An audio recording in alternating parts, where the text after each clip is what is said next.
오늘 우리가 하나님의 섭리를 믿음의 눈으로 바라보기라는 제목으로 말씀을 전할 텐데요. 우리 인생은 똑같은 사건을 두고 우연이라고 말하는 사람이 있고요. 또 섭리라고 말하는 사람이 있습니다. 자, 제가 질문을 드릴게요. 지금 같이 살고 계시는 남편과 아내분은 우연히 만나셨습니까? 아니면 하나님의 섭리로 만나셨습니까? 네, 두 분 대답하셨습니다. 자, 그러면 우리의 자녀는 우연히 생긴 것입니까? 아니면 하나님의 섭리 가운데 생겼습니까? 그렇죠. 이게 더 많아질 줄 알았습니다. 그러면 여러분들은 선한 이웃 우리 교회 성도인 것이 우연히 된 것입니까? 아니면 하나님의 섭리 가운데 있으셨습니까? 아멘. 우리의 이 믿음의 눈으로 이 섭리를 바라볼 때에 우리의 믿음의 고백이 확신 가운데 거하게 될 줄 믿습니다. 예를 들어서 성경의 예를 들어서 룻기서에 보면 룻기와 보아스가 만나는 장면이 있습니다. 이때 추수할 때가 되어 룻이 이삭을 주우러 갔던 곳에 갔던 곳이 우연히 보아스의 밭이었어요. 룻이 가려고 갔던 것이 아니라 의도를 가지고 내가 보아스의 밭에 가야지라고 갔던 게 아니라 우연히 갔어요. 추수할 때가 돼서 마침 베들레헴에 살고 있던 보아스가 이곳에 마침 도착을 했어요. 그래서 우리가 그 우연이라는 이 법칙을 풀이할 때 우연히와 마침이 합쳐졌을 때 완성되어진다 이렇게 얘기하거든요. 그래서 다시 룻이 보아스의 밭에 갔던 것은 우연히 갔어요. 근데 보아스가 그 밭에 마침 간 거예요. 거기서 만남이 이루어졌던 거죠. 그러면 이건 우연한 사건입니까? 아니면 하나님의 섭리입니까? 아멘. 그리고 에스더서를 보면 모르드게와 하만이 대립하는 장면이 있어요. 그래서 하만이 모르드게를 못 잡아먹어서 저걸 어떻게 잡아서 죽여야 되는데 이런 상황들의 대립이 극에 달할 때 그 아하수에로 왕이 우연히 읽게 된 그 역대일기가 있는데 그 역대일기에서 내시의 암살을 자기를 죽이려고 했던 내시의 그 암살을 알게 되었고 그것을 신고해서 그게 미수의 사건으로 끝났는데 그 신고했던 그 모르드게를 그 상을 취하지 않았던 것을 그때 알았던 거예요. 근데 여기서 우연히와 또 나타나려면 뭐가 하나 더 있어야 되잖아요. 뭐죠? 마침이죠. 마침. 근데 우연히 그 책을 읽고 그 역대일기를 읽고 있는데 마침 하만이 들어왔어요. 그래서 하만에게 내가 이 공로를 세운 사람을 상을 줘야 되겠는데 어떻게 하면 좋겠니라고 했을 때 하만이 그 소원을 들어달라고 얘기하잖아요. 거기에서도 우연히와 마침이 이제 일어났어요. 근데 역사는 어떻게 기록되어 있냐면 모르드게는 높아지고 하만은 죽게 되어지죠. 이러한 장면에서도 이건 우리가 저건 우연한 사건이야라고 얘기할 수 있을까요? 아니면 하나님의 섭리일까요?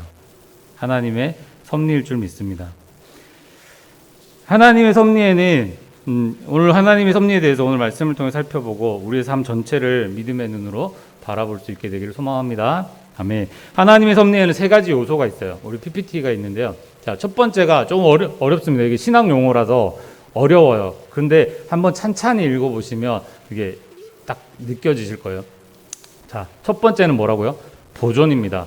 보존은 뭐라고요? 같이 읽겠습니다. 하나님께서 자신이 창조하신 만물을 본래 그 부여하신 성질 및 특성과 함께 유지시키는 계속적인 사역을 말합니다. 하나님이 창조하시고 그대로 내버려 두신 것이 아니라 보존해 가신다는 뜻이에요. 두 번째, 협력입니다. 같이 읽을까요? 시작.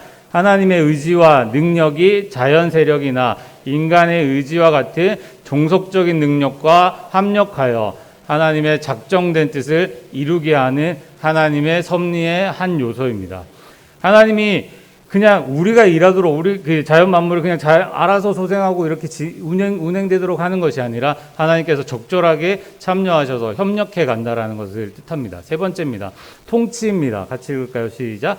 하나님의 통치란 우주 만물의 왕으로서 자신의 계획을 확실히 성취하기 위하여 만물을 그 존재 목적에 맞도록 다스리는 하나님의 섭리적인 활동입니다.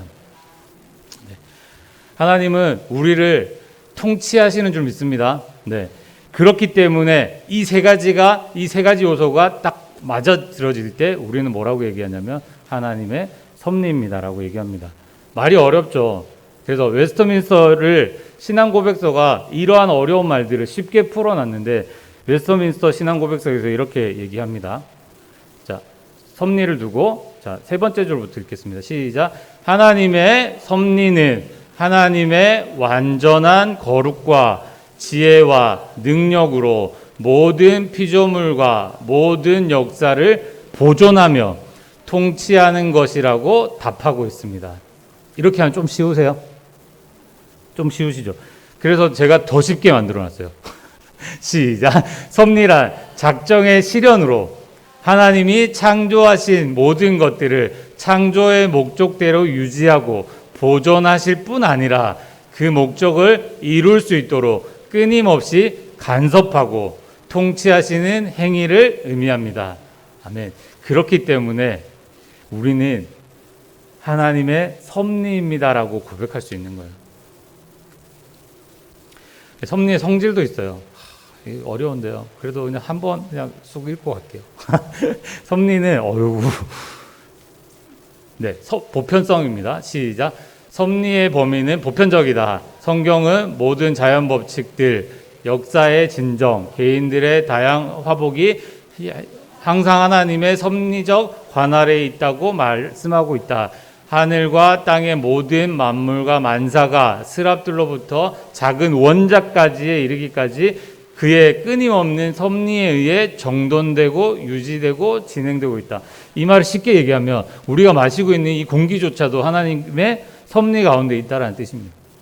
두 번째, 주밀성. 말도 어렵습니다. 시작. 하나님의 섭리는 인간사와 자연사 모두에 밀접한 관련을 갖는다. 공중에서 떨어지는 빗방울과 눈송이, 움직이는 벌레, 자라나는 식물, 공중에 떠도는 먼지의 가루 하나도 의미 없이 그냥 되는 것이 없고 각각 일정한 원인과 일정한 효과들을 가진다. 이것이 주밀성입니다. 세 번째, 주권성. 하나님의 섭리적 관할은 주권적으로 이루어진다. 하나님은 세계와 모든 인간 사변들을 주권적으로 주관하신다. 주권성입니다. 네 번째, 허용성. 지금도 이 세상에는 죄가 자행되고 있다. 그러나 하나님은 온전히 거룩하시기 때문에 죄의 조성자가 아니시다. 다만 죄를 허용하실 뿐이다. 그렇기 때문에 세상 일에는 우연이라는 것은 없고요. 모든 일은 필연이라고 주장하는 것은 하나님의 작정과 섭리를 너무 지나치게 기계적으로 해석했던 것입니다. 세상 만사가 미리 정해진 것처럼 주장하는 것을 우리는 결정론이라고 얘기를 해요. 모든 것이 다 결정되어져 있다. 그렇죠? 근데 이 결정된 숙명을 믿고 그것에 매인 채 수동적으로 살아가는 것을 뭐라고 하냐면 운명론이라고 얘기해요. 결정되어져 있으니까 그것에 순응해서 사는 것을 운명론이라고 얘기하거든요. 근데 이것은 전혀 성경적이지 않습니다. 우리의 오히려 신학에서는 이것을 정죄하고 있습니다. 오늘 우리가 살펴보고 있는 느헤미야서에서 역사의 주관자이신 하나님의 섭리와 간섭하심이 가장 극명하게 드러나는 책이 오늘 느헤미야서입니다. 그래서 느헤미야서 전체를 통틀어서 드러나는 하나님의 섭리에 대해서 살펴보면 정말 소름 돋고 정말 감동적이고 정말 이것이 하나님의 섭리입니다라고 고백할 수밖에 없게 될 줄 믿습니다. 그래서 첫 번째 느헤미야 1장 2절에 보면 갑자기 하나니라는 인물이 등장을 해요. 하나니가 누구냐니까 이게 어떻게 하나니가 누구다라고 지칭되어져 있지 않기 때문에 유추해 보면 느헤미야의 동생일 가능성이 높대요. 이 사람은 페르시아나 바벨론에서 살고 있지 않았고 그 어느 날 갑자기 형 느헤미야가 있는 왕궁으로 와서 느헤미야에게 유다와 예루살렘의 형편을 이야기합니다. 이 이야기를 듣고 느헤미야가 그때부터 기도하기 시작했고 그의 마음 가운데 내가 포로를 귀환해서 성벽을 다시 쌓아야 되겠다는, 다시 재건해야 되겠다는 마음이 그의 마음 가운데 들기 시작합니다. 이것은 하나님이 하나님의 때에 그의 섭리를 따라서 일하신 결과인 줄 믿습니다. 동생과 형이 따로 떨어져 살다가 우연히 동생이 형이 있는 왕궁으로 찾아와서 이스라엘과 유다와 예루살렘의 형편에 대해서 얘기하는 중에 일어난 사건입니다. 포로를 하나님께서 허용하셨어요. 그리고 귀환하시기 위한 하나님의 작정하셨어요. 그리고 그 일을 일하심에 있어서 도구를 누굴 썼냐니 하나님을 통해서 느헤미야를 사용하신 거고. 그래서 두 번째 느헤미야 2장 5절에 보면 고국으로 돌아가기로 결심한 느헤미야가 아닥사스다 왕 앞에 나아가 자신의 고향 예루살렘으로 돌아가 성을 건축하게 해달라고 간청하는 얘기가 오늘 본문 가운데 나타납니다. 근데 신하가 왕에게 내 고향으로 돌아가서 성벽을 좀 건축하게 해주십시오라고 그냥 얘기할 수 있잖아요. 근데요, 그 앞에 에스라서에 보면, 에스라서 4장 21절에 보면 왕이 그것을 금지해뒀어요. 예루살렘 성이 다 부셔졌는데 그것을 다시 짓지 못하도록 명령을 내려놨거든요. 왕의 명령은 무엇입니까? 다시 바뀔 수 없는 겁니다. 한번 내려진 것은 죽어도 지켜야 되는. 근데 그 상황 속에서 느헤미야가 가서 왕에게 성벽 건축을, 성벽 재건을 하게 해주십시오라고 얘기하는 것 자체가 불순종이고 그 왕 앞에 거역한, 왕의 명령을 거역하는 사건이죠. 근데 여기서요, 정말 좀 신비로운 그 기록이 하나 있는데 그게 뭐냐면 2장 5절에서 6절로 넘어가는 이 단계에서 그때의 왕후도 왕 곁에 있더라고 얘기하거든요. 그때에 그냥 아무 전후 문맥도 없어요. 그냥 왕 앞에 가서 만세수를 하옵소서 하면서 왕 앞에 이렇게 너는 왜 수심이 가득하냐 했을 때 그런 이야기를 하고 있는 찰나에 갑자기 그 곁에 왕후도 곁에 있더라는 문장이 하나가 들어갔습니다. 근데 이 왕후가 누구냐 그러면 이 왕후가 성경에서 이게 누구라고 누구의 자녀이고 자식이고 이런 얘기들이 없기 때문에 유추하고 또 연구해 보니 이 여인의 이름이 다마스피아라는 여인인데 이 다마스피아라는 이 왕후가 누구냐면 아하수에로 왕과 아하수에로 왕의 왕비였던 여인이 에스더예요. 그러면 약간 느낌이 오세요? 하나님은 이 느헤미야를 돌아가게 하기 위해서 미리 전부터 작정하시고 일을 진행해 오신 것이죠. 에스더를 30-40년 전에 그 왕 앞에 가서 죽으면 죽으리라고 하는 그 마음으로 나아가서 왕 앞에 그의 민족을 위해서 아뢰던 그 에스더의 그 마음이 이 딸 다마스피아에게 있지 않았을까요? 그렇기 때문에 지금 절체절명의 위기의 순간이에요. 목숨을 내놓고 왕 앞에 가서 왕이여 내가 고향으로 들어가서 그 성벽을 재건해야 되겠는데 이것은 왕이 금지했던 것입니다. 그것을 풀어주셔야 될 것 같습니다. 이런 말을 할 수 있다라는 거, 그리고 그것을 수용해주는 장면에서는 이 매개체, 이 왕비가 그 역할을 했을 것이라고 성경학자들은 해석합니다. 이것이 단순하게 하나님께서 우리 삶 가운데 우연히 일어나는 일처럼 그냥 왕과 에스더가 만나서 딸을 낳았고 그 딸이 우연히 그곳에 있고 마침 느헤미야가 가서 말하는 순간에 마침 그 옆에 있었던 그런 상황들이 아니었던 거죠. 하나님의 섭리 가운데 모든 계획들 가운데 운영하신 가운데 나타난 일이라고 할 수 있습니다. 그래서 느헤미야에서 곳곳에 보면 하나님의 간섭하심, 예정하심, 섭리가 잘 드러나는데 그게 뭐냐면 첫 번째는 4개월 동안 이 느헤미야가 기도합니다. 그리고 기도하는 중에 술 맡은 또 간원이 되죠. 술 맡은 간원은 세력으로, 정치 세력으로 왕 다음에 위치하는 2인자의 역할을 하게 됩니다. 그리고 이후에는 느헤미야가 총독으로 세워져서 그의 고향으로 돌아갈 수 있도록 하는 것.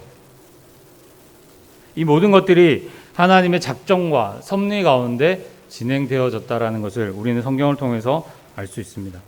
그렇다면 느헤미야와 같이 하나님의 섭리를 기억하는 자에게는 어떠한 변화가 일어나야 될까요? 오늘 그것을 한번 살펴봤으면 좋겠습니다. 첫 번째, 우리 자막을 보시면서 읽도록 하겠습니다.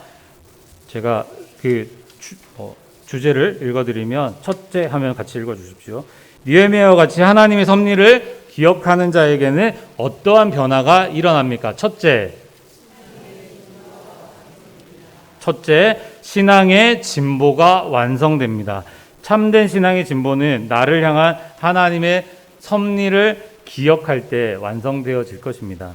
세상이 아무리 흔들리고 사람들이 변한다고 할지라도 나를 향한, 그리고 우리를 향한 하나님의 섭리를 기억하면 그 어떤 상황도 믿음으로 극복하게 되어질 줄 믿습니다. 갈라디아서 4장 4절에 보면 때가 참에 하나님이 그 아들을 보내사 여자에게서 나게 하시고 율법 아래에서 나게 하신 것은, 여기에서 말할 때 이 때가 있어요. 일반적인 시간을 가르치는 그 크로노스라는 단어가 있는데, 크로노스를 쓰시는 것이 아니라 하나님의 섭리 가운데 정하신 때라고 하는 카이로스라는 단어가 여기에 들어가거든요. 그냥 일반적인 시간이 아니라 하나님의 때, 그 때에 누굴 보내셨다고요? 예수 그리스도를 이 땅에 보내어 주셨다라는 겁니다. 생각해보면 예수님이 왜 딱 그때 오셨어야 될까요? 이 느헤미야 시대에 오셨으면 안 됐을까요? 아니면 포로기가 가장 극에 달했을 때 그때 오셨으면 안 됐을까요? 그러면 왜 침묵기가 있었을까요? 하나님이 침묵하셨던 시간들이 왜 있었을까요?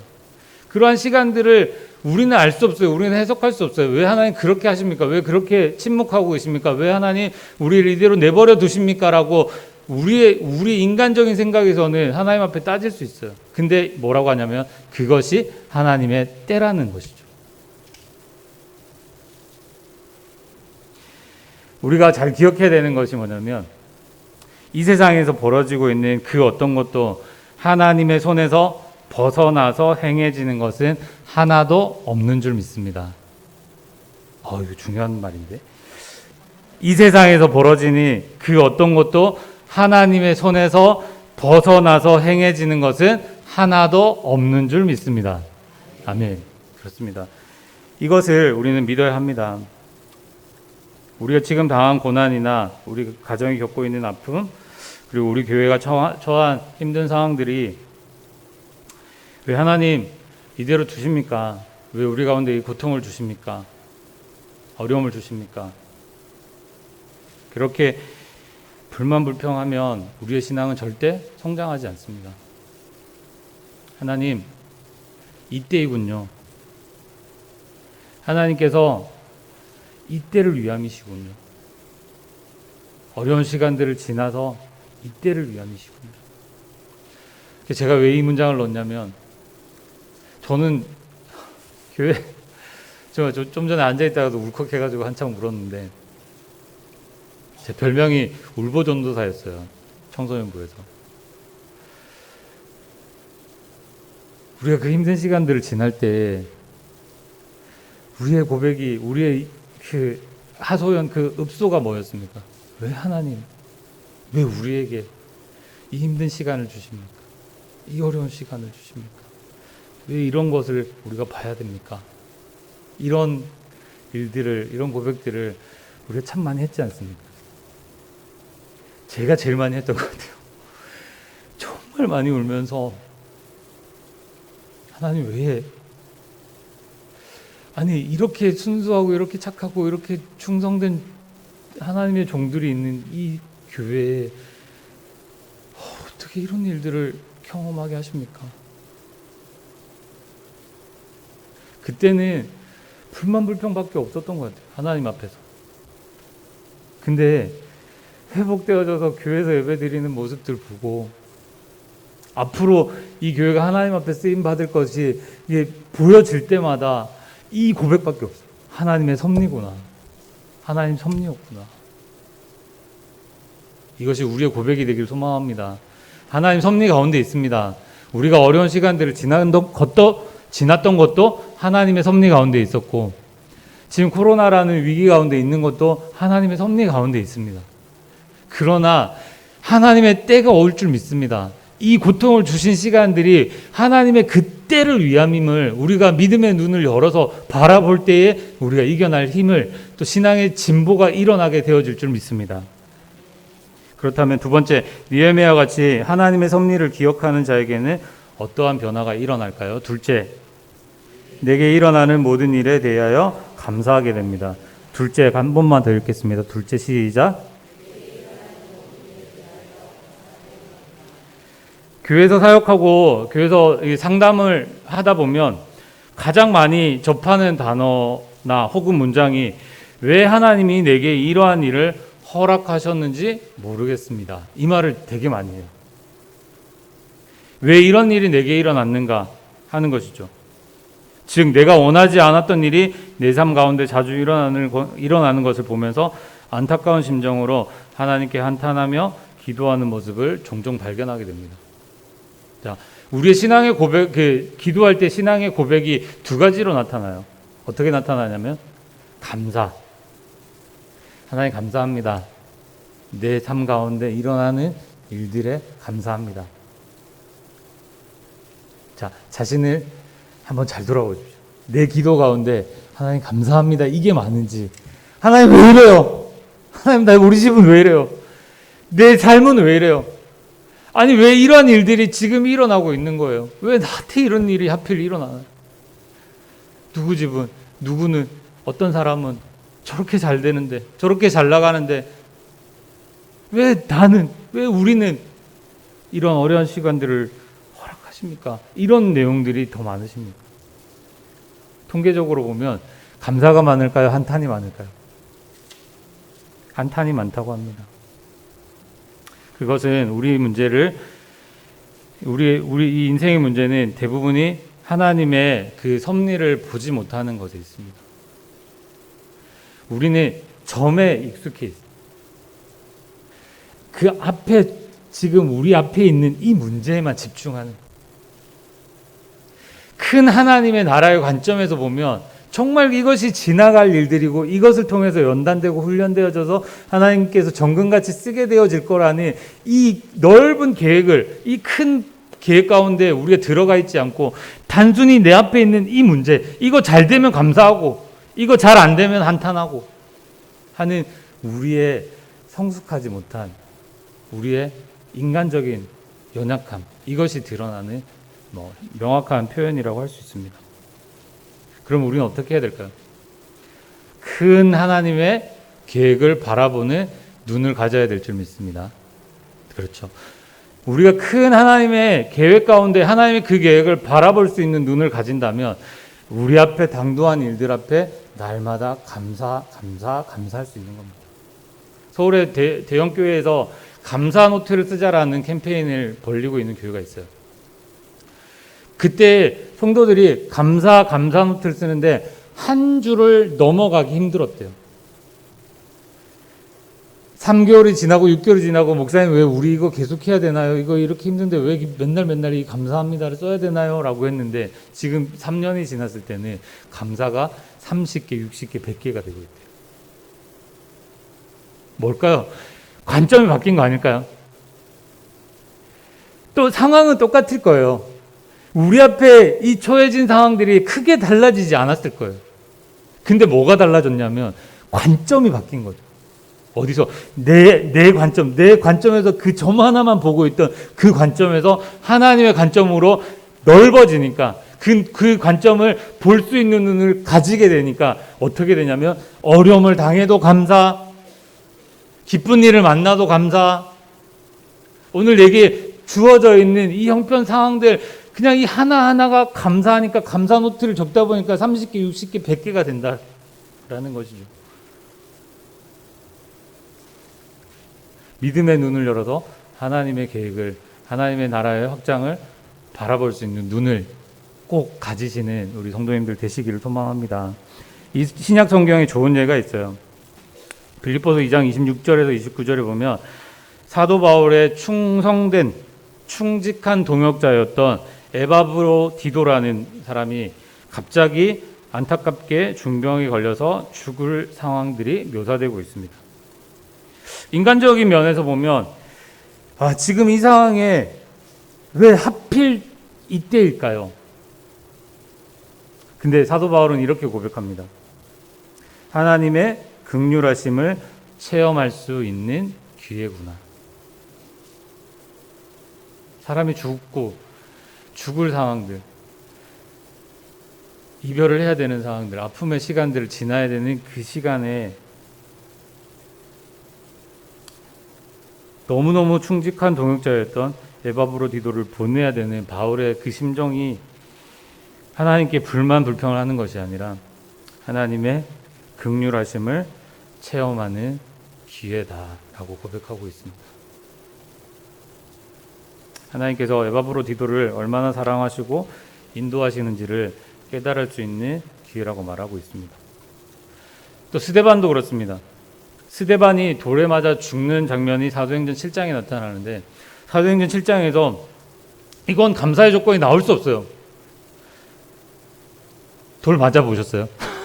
저 어릴 때 돌을 너무 많이 맞고 자라가지고 친구들이 막 던지는 장난친다고 던지는 돌들 있잖아요. 너무 많이 맞고 자라가지고.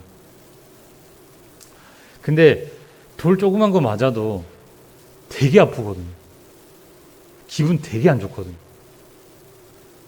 근데 많은 사람들이 작은 돌을 던졌겠어요? 죽어라고 던져야 되는데. 감사의 조건이 나타날 수 없습니다. 근데요, 이 장면을 잘 보면 사도행전 7장이 굉장히 교회사 중에 중요한 역할을 하게 되는데, 이때 뭐가 일어나냐면 초대교회 성도들이 흩어지기 시작하는 거예요. 이 스데반의 죽음, 이 돌에 맞는 이 장면에서 모여있던 성도들이 예수 그리스도께서 승천하시면서 사도행전 1장 8장에 하셨던 말씀이 성취되어지는, 땅끝으로 가고 보내어지는 일들이 이 장면 가운데 나타나요. 하나님의 섭리가 여기서 나타나는 거죠. 우연히 갑자기 이런 일들이 생긴 게 아니라 하나님의 섭리 가운데 진행되어져야 되는데 누굴 쓰셨냐면 스데반을 쓰셨고, 스데반의 순교가 단순하게 그냥 처형당해서 죽는 것이 아니라 돌에 쳐맞아서 죽게 되어지는 그 장면에서 이것에 머물러서는 안 되겠구나 라는 그 마음이 생기면서 흩어지기 시작했고, 그것이 선교의 시작이고 복음의 시작이 되어졌던 것이죠. 중요한 것은 바뀌지 않는 상황이 아니라 그 상황을 바라보는 나의 시각에 있습니다. 하나님의 섭리를 인정하면서 역사의 주관자이신 하나님께서 지금 이 상황을 극복할 수 있는 믿음을 달라고 기도하는 것이 우리 성도의 마땅한 자세가 될 줄 믿습니다. 하나님 믿음의 눈을 열게 하시고, 하나님 이것을 극복할 수 있는 믿음도 주시고, 그 믿음, 이 상황들이 아무리 힘들다 할지라도 불평하기보다 하나님께 감사할 수 있는 감사의 고백이 되게 해주십시오라고 고백하는 것이 성도의 마땅한 자세가 될 줄 믿습니다. 좋은 일이 막 쏟아지거든 재수가 좋구나. 혹시 이렇게 얘기해 본 적 있으세요? 좋은 일이 막 쏟아지니까 재수 좋은데 오늘? 이건 성도의 고백이 아닙니다. 우리가 재수 좋아? 이렇게 얘기하면 우리 성도 아니에요. 뭐라고 해야 될까요? 하나님의 고백하셔야 돼요. 좋은 일이 마구 쏟아지고 있습니다. 우리 어떻게 고백해야 돼요? 하나님의 섭리입니다. 다시 할까요? 좋은 일이 마구마구 쏟아지고 있습니다. 어떻게 고백해야 될까요? 아멘. 어려운 일들 가운데 계십니까? 안 좋은 일이 계속 겹치고 계십니까? 이때 우리 어떻게 얘기해야 되나요? 재수가 없구나. 왜 하필 그때 그걸 선택해서 재수 없어. 이거 성도의 모습 아닙니다. 어려운 일을 당하고 힘든 일을 당하고 힘든 일이 겹치고 겹쳐올지라도 우리는 어떻게 고백해야 될까요? 시작. 하나님의 섭리입니다. 아멘. 이렇게 고백하는 저와 여러분들이 되실 때 하나님께서 영광 받으실 줄 믿습니다. 전 이 찬양 참 좋아하는데, 무슨 일을 만나든지 만사형통하리라. 무슨 일을 만나든지 만사형통하리라. 나의 갈 길 다가도록 예수 인도하시니, 어려운 일 당할 때도 족한 은혜 주시네. 나는 심히 고단하고 영혼 매우 가라나. 나의 앞에 반석에서 샘물나게 하시네. 나의 앞에 반석에서 샘물나게 하시. 우리가 하나님의 섭리 가운데 있음을 감사히 여기는 우리가 되길 소망합니다. 좋은 일 오면 너무 좋죠. 근데 힘든 일 오면 그 힘든 일 만났다고